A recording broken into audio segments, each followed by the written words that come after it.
والسلام على أشرف رسول الله وعلى آله وصحبه أجمعين أما بعد. ഏറ്റവും ബഹുമാനാദരവുകൾ നിറഞ്ഞ ഉസ്താദുമാരെ, രക്ഷിതാക്കളെ, പ്രിയപ്പെട്ട നാട്ടുകാരെ, സ്നേഹം നിറഞ്ഞ കൂട്ടുകാരെ, തിരുനബി സല്ലല്ലാഹു അലൈഹി വസല്ലമയുടെ ജന്മം കൊണ്ട് അനുഗ്രഹീതമായ ഈ സുന്ദര ദിനത്തിൽ തുല്യതയില്ലാത്ത സ്നേഹം എന്ന വിഷയത്തിൽ അല്പം സംസാരിക്കുവാൻ വിധി എഴുതിയ സർവശക്തനെ ഞാൻ ആദ്യമായി സ്തുതിക്കുന്നു. അൽഹംദുലില്ലാഹ്. സ്നേഹം ചോർന്നു പോകുന്ന ഇക്കാലത്ത് മുത്തുനബി സല്ലല്ലാഹു അലൈഹി വസല്ലമയിലേക്ക് നാം തിരിഞ്ഞു നോക്കേണ്ടതുണ്ട്. ഭൂമിക്കുള്ളവരോട് കരുണ പുലർത്തണമെന്നാണ് മുത്ത് റസൂലുള്ളാഹി സ്വല്ലല്ലാഹു അലൈഹി വസല്ലം നമ്മെ പഠിപ്പിച്ചു തന്നത്.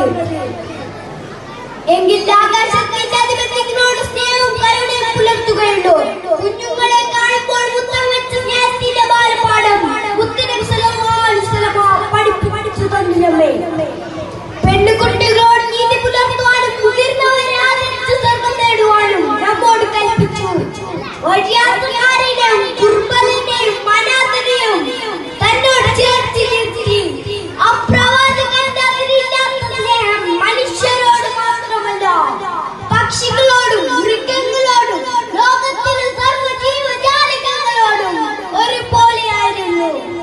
ഇങ്ങനെ ശ്രേഷ്ഠിയ 1000 ഉപദേശങ്ങൾ മാനവ സമൂഹത്തിൽ മുത്തുനബി സല്ലല്ലാഹു അലൈഹി വസല്ലം സമ്മാനിച്ചു.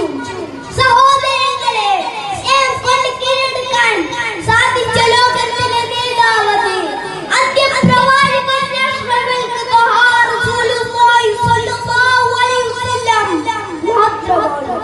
ആ പ്രവാചകന്റെ തുല്യതയില്ലാത്ത സ്നേഹത്തിൽ ഒരൽപ്പമെങ്കിലും നമ്മുടെ ഓരോരുത്തരുടെ ജീവിതത്തിൽ പകർത്തുവാൻ അല്ലാഹു തൗഫീഖ് നൽകുവാനാകട്ടെ. ആമീൻ.